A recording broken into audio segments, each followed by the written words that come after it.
우리에게 좋은 일이 일어납니다.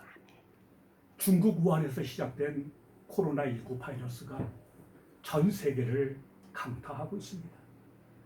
전 세계 210개 나라 176만 7,732명의 확진자가 생겼고, 그중 안타깝게도 10만 8,162명이 유명을 달리했습니다. 미국의 경우 확진자 52만 5천 명에 사망자가 2만 300명으로 세계에서 가장 많은 이들이 감염된 것으로 나타났습니다. 오늘 새벽 3시 50분 통계입니다. 제 아내 여고 동창생이 뉴욕에서 간호사로 일하고 있습니다. 그런데 그분이 일하는 병원에도 환자들로 넘쳐나고 있답니다. 매일 그 병원으로 가면서 그분은 아내한테 기도해달라고 부탁을 했습니다. 솔직히 얼마나 불안하겠습니까? 사방이 죽음으로 둘러싸여 있습니다. 언제 어떻게 감염될지 모르는 극한의 위기와 공포 속에서 오늘 우리는 부활주의를 받고 있습니다. 그 어느 때보다도 사망 권세 깨뜨리시고 부활하신 주님의 부활의 생명과 권세가 요청되는 때입니다. 먼저 물어야 할 질문은 예수님의 부활이 역사적 사실이냐는 것입니다.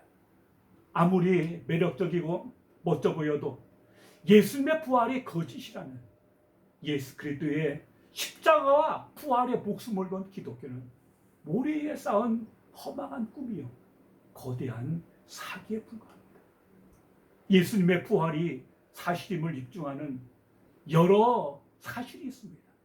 그중 하나가 바로 예수님의 빈 무덤입니다. 성경은 예수님의 시신을 모신 무덤이 비어 있었다고 증언합니다. 여러분, 빈 무덤이 왜 중요합니까?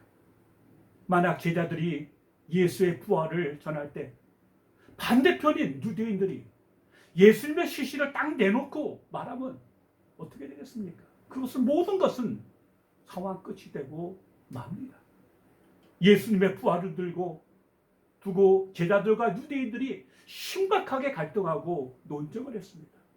그러나 그때마다 무덤 속에 아직도 예수의 시체가 놓여 있다고 주장하는 사람은 한 사람도 없었습니다. 문제가 되는 것은 시체가 어떻게 된 것이냐는 질문이었습니다. 양쪽 모두 무덤이 비어 있다는 사실을 전제하고 있습니다. 왜 그렇겠습니까? 빈 무덤의 사실을 누구도 부정할 수 없었기 때문입니다. 또 하나 중요한 것은 부활하신 예수님이 게바에게 보이시고 후에 12 제자에게와 그 후에 500의 형제들에게 일시에 보이셨나니 그 중에 지금까지 대다수는 살아있다는 사실입니다. 고린도서 15장 6절 말씀입니다. 이 말씀이야말로 죽었던 예수가 다시 살아나 사람들 앞에 나타나셨음을 보여주는 강력한 증거입니다. 여기에는 예수님을 목격한 이들의 구체적인 이름이 나옵니다.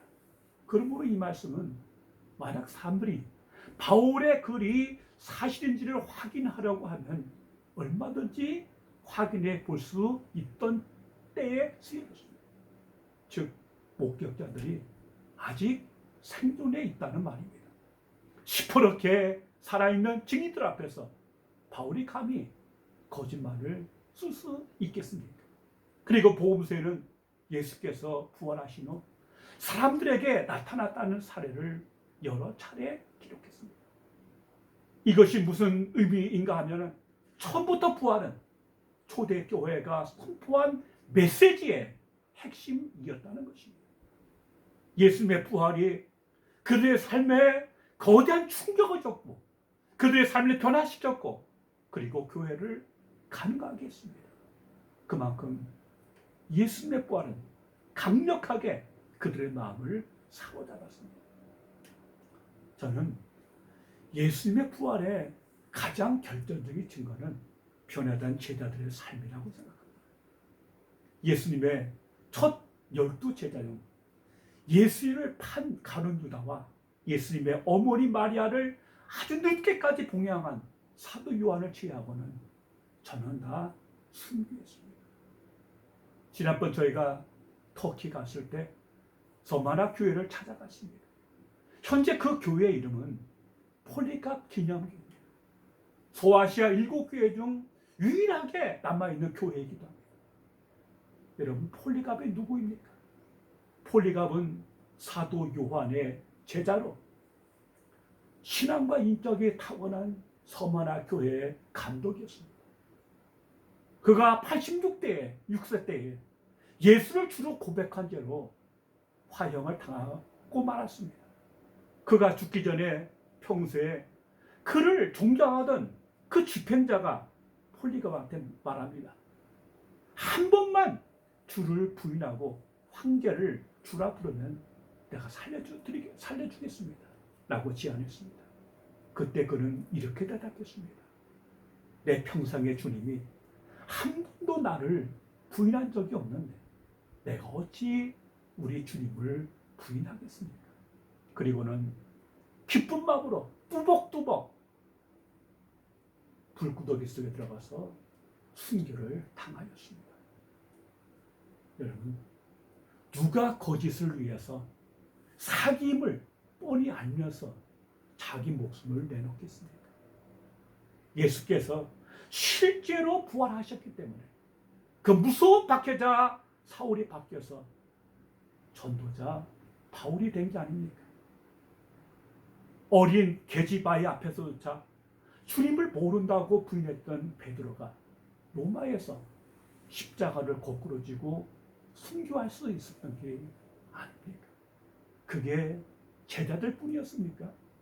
이 일은 어제도 있었고 지금 이 순간에도 지구 어딘가에서는 이루어지고 있습니다. 또한 내일도 일어날 것입니다. 주님 다시 오실 때까지 이 믿음의 행진은 장렬하게 이어지게 될 것입니다. 부활하신 주님을 믿는 부활의 소망이 있기 때문입니다. 여러분, 예수를 믿는다는 것은 그저 단순하게 지옥의 형벌을 면하고 영원한 복락을 누리게 된다는 말이 아닙니다. 바울은 예수님을 가리켜 디모데후서 1장 10절에 이렇게 말했습니다. 그리스도께서는 죽음을 패하시고 복음으로 생명과 썩지 않음을 환히 드러내셨다고 말입니다. 여러분, 죽음을 피한다는 것은 육체적 죽음이 없다는 말이 아니고 죽음이 우리의 삶을 좌지우지하지 못한다는 뜻입니다. 부활 신앙이 무엇입니까? 부활의 사실 여부를 아무리 논쟁해봐야 아무 소용이 없습니다. 그가 부활을 믿는지 안 믿는지는 그의 삶을 보면 알 수 있습니다. 부활에 믿는 사람은 부활의 삶을 살게 마련입니다. 그렇다면 부활의 삶이 무엇입니까? 죄와 허물로 죽었던 과거에서 벗어나 예수의 마음을 품고 사는 것입니다. 무엇을 먹을까? 무엇을 입을까? 무엇을 마실까에 온통 마음을 빼앗긴 채 살던 사람이 하나님의 나라와 그 의를 위해서 먼저 구하는 사람으로 변화되는 것입니다. 자신의 욕망을 충족하기 위해서 하나님을 동원하려는 삶에서 벗어나 하나님의 뜻을 이루기 위해서 기꺼이 자신을 바치는 사람이 되는 것입니다. 다시 말해서 예수의 예수의 스피릿에 접속되는 것이 부활신앙을 가진 이의 삶입니다. 바울은 이것을 골로새서 3장 1절 2절에서 이렇게 말했습니다. 그러므로 너희가 그리스도와 함께 다시 살리심을 받았으면 위의 것을 찾아라. 거기는 그리스도께서 하나님 우편에 앉아 계십니다. 위의 것을 생각하고 땅의 것을 생각하지 말라. 여러분, 무엇이 위의 것입니까? 공동번역은 이를 천상의 것을 추구하라고 번역했습니다. 킴 제임스 성경은 위에 있는 것을 추구하라고 번역했습니다. 너희 애착을 위에 있는 겉에 두고 땅에 있는 것들에 두지 말라는 것입니다. 여러분, 우리 모두는 다 애착이 있습니다. 무엇이가 관심을 갖고 거기에 집중하고 거기에 추구하고 거기에 우리 모든 걸 거는 그 무엇이 다 있기 마련입니다. 그런데 부활신앙은 말은 뭐냐? 땅의 것이 아니고 육신의 것이 아니고 육신의 욕망이 아니고 하나님의 나라, 하나님의 영원한 하나님의 나라의 뜻과 관심과 마음을 두는 걸 말하고 있습니다. 십자가 처형이 주님의 삶에 대한 세상의 아니요 부정이었다면 부활은 주님의 삶에 대한 하나님의 긍정 예입니다. 폴 틸리는 신앙을 궁극적 관심이라고 했는데 부활은 우리의 관심을 근본적으로 뒤집어 놓은 사건입니다. 생명을 낳고 생명을 선택하는 거대한 변화입니다. 중요한 것은 세상의 변화가 아니라 나 자신의 변화입니다. 주님께 우리 마음의 결을 맞춤을 통해서 주님과 함께 죄와 세상과 자신을 이기고 죽음을 이기고 승리하는 부활의 새 역사가 바로 오늘부터 새롭게 시작되시기를 주님의 이름으로 축원합니다. 기도합니다. 좋으신 주님 감사합니다. 도처에 깔린 생행하는 죽음의 세력을 극복하고 이기게 하시고 부활의 생명 되신 주님 모시고 부활의 새로운 삶, 새로운 역사, 충만한 삶을 살아가는 우리 모두가 되게 하여 주시옵소서.